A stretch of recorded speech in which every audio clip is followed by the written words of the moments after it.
I dated my lawyer boyfriend Mateo for 5 years. He cancelled our wedding 52 times. The first time, his intern messed up some documents, and he left me alone on the beach to handle it. I waited the entire day by myself. The second time, he walked out during the ceremony, saying his intern had another emergency. After that, it was always about her. Always her. Eventually, I hit my limit. I packed my things and ended it. The day I left, Mateo panicked and went searching for me. Today was supposed to be wedding attempt number 52. It was just family this time.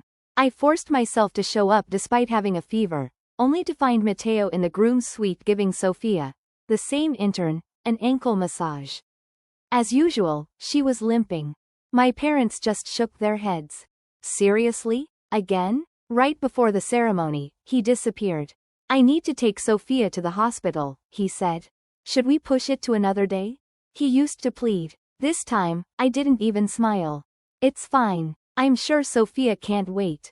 He blinked, surprised. Great. I'll bring you that strawberry cake you love tonight. I nodded. He left. I hate strawberries. And cake. He knew that. I told him on our first date. He even wrote it down. I walked back inside, ripped the dress I'd worn 52 times, and cancelled the wedding, for good. My parents comforted me. Come back to Culverton with us. That's where Mateo's law firm was. I had studied law because of them and was supposed to join after graduation. But I followed Mateo instead. I even hid my background to match his small-town life. In those 5 years, I became partner material. People called us the perfect couple. I thought one day he'd accept the real me. That day never came. I agreed to return home. Later that night, I checked social media. Sophia had posted. Dragged someone's almost groom to play a game with me. Promised him dinner. Worked perfectly. Same story. Same trick. I laughed bitterly. Thank goodness we were never legally married. The next morning, I quit. My boss, Mr. Garcia, tried to convince me to stay. While we were talking, Mateo walked in, sporting a love bite and wearing Sophia's perfume. Mr. Garcia groaned, "Talk to your girlfriend. She's quitting." Mateo stepped in. "Are you still upset about the wedding?"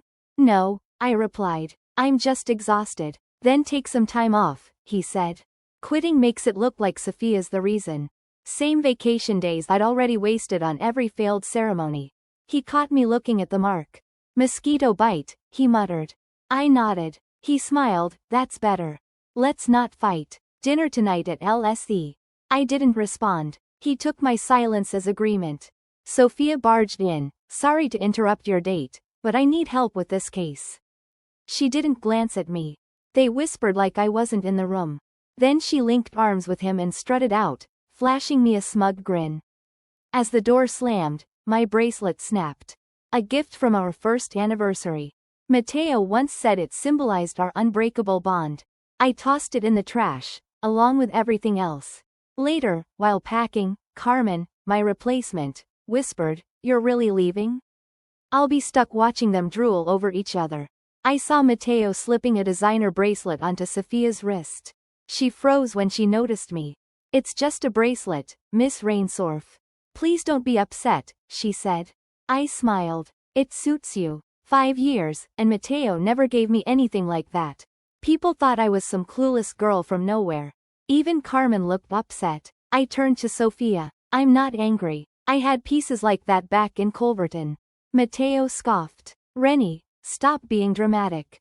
"I'm not. But you both need to stop twisting my story." After work, Mateo showed up to help me pack. "Dinner's still on at 8, he said. Then he noticed my bare wrist. "Where's the bracelet I gave you?" "Left it at home," I replied. "Didn't want to risk losing it." "You wore it every day," he said. Before I could respond, Sophia arrived. "I'm ready." His face lit up. "I'll wait in the car," he said, and walked off with her, straight to the front passenger seat, the one he used to say was for his future wife. She looked back at me with a smirk. I simply nodded. It didn't sting anymore. At dinner, they sat on the same side of the booth. They ordered without consulting me. I stared out the window. Mateo pushed a plate of shrimp toward me. Sophia chimed in. "She ate 3 plates last time we were here." Mateo turned red. Why say that in front of my fiancé? She giggled. Oops. Sorry. They laughed. I pushed the plate away. Not my thing. You two enjoy it, I said, sliding the plate away. Mateo looked at me. Are you upset? I smiled faintly. Not really. Just a bit too fishy. Like you two. After dinner, he walked Sophia home. I was the one who locked the door behind them. Then I called a taxi to head straight to the airport. On the way, my phone wouldn't stop buzzing. Mateo kept texting. Where are you? Rennie, please respond. You can't just vanish like this. The non-stop notifications made my phone hum continuously against the seat. The taxi driver glanced at me through the rearview mirror, clearly concerned, probably thinking I was fleeing something toxic. He wasn't entirely wrong. I switched off my phone. For the first time in 5 years, I felt a strange, calm relief settle inside me. The airport was near, so was my freedom. But then the taxi's phone rang. The driver answered and, after a short exchange, passed it back to me. It's for you, ma'am. It was Mateo. My stomach sank. How did he even find the taxi company's number? Rennie, I know you're on the way to the airport. Please don't go. Let's talk. How did you get this number? My voice came out sharper than I meant. I have contacts. Listen, I canceled dinner with Sophia. I'm coming to get you. He canceled dinner with Sophia? After 5 years of making me an afterthought, now that I was finally walking away, he suddenly canceled something for me? The irony stung. I nearly laughed. Don't follow me, Mateo. Rennie, I love you. You know that. Love. What an odd thing for him to say. Was love leaving me alone 52 times? Was love abandoning our wedding to take another woman to the hospital? Was love forgetting I hate strawberries, something I told him on our very first date? If you really loved me, I said, you would have shown up today. Sophia was injured. Sophia is always injured, Mateo. And you always run to her. There was a long pause. I thought he'd hung up. Then I heard his heavy breathing. Fine, leave. But don't come blaming me when you realize you've made the biggest mistake of your life. He hung up. I returned the phone to the driver. He gave me a look of quiet judgment. 15 minutes later, we reached the airport. I bought the first ticket to Culverton. The flight would leave in 2 hours. While waiting at the gate, I turned my phone back on. 17 missed messages, all from Mateo. I didn't open any of them. Instead, I called my parents. Rennie? My mother's voice sounded cautious. How was dinner? I'm at the airport, Mom. Coming home tomorrow morning. There was silence, then a sigh of relief. Thank God. Your father and I were just talking. We never really liked Mateo. That was a surprise. For 5 years, they'd only ever been courteous to him. Why didn't you say anything? He never made you a priority, dear. We raised you to know your worth, to be someone's first choice. Tears filled my eyes, not from sadness, but relief. Relief that someone finally said what I'd been feeling for so long. The flight was called. I hung up after saying goodbye and boarded. As the plane took off, I looked out the window. The city below shrank with each second. 5 years of my life were down there, getting further away. But for once, that didn't scare me. I woke up to the plane landing in Culverton. The airport was small, much quieter than what I was used to. But its simplicity felt comforting. My parents were waiting just outside. The hug they gave me was the most sincere one I'd felt in months. Welcome home, sweetheart, my father whispered. Home? The word felt unfamiliar, but also, right. On the drive, my mother filled me in on local gossip. Who got married, who divorced, who opened a new business. It was grounding to hear about life moving on at its own pace, without the drama I'd become used to. Oh, by the way, my father said as we pulled into the garage. I spoke with the partners at the firm. They're excited about you returning. My parents' law firm had always been successful, specializing in corporate and real estate law. I grew up surrounded by it, playing among case files, dreaming of joining them. Then Mateo came along and turned all that upside down.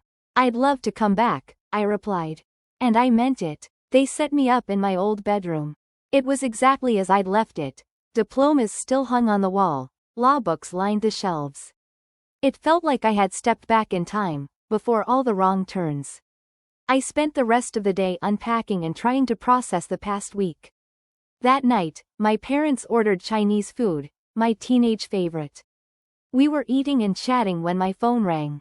Mateo again. This time, I answered. Rennie. Thank God. Where are you? At home. At home? Your apartment's empty. I used my key. Of course he had a key. Of course he went inside. Not that home, Mateo. My real home. Culverton. There was silence. Deafening. You really left? I told you I would. This is insane. You can't just walk away from everything we built.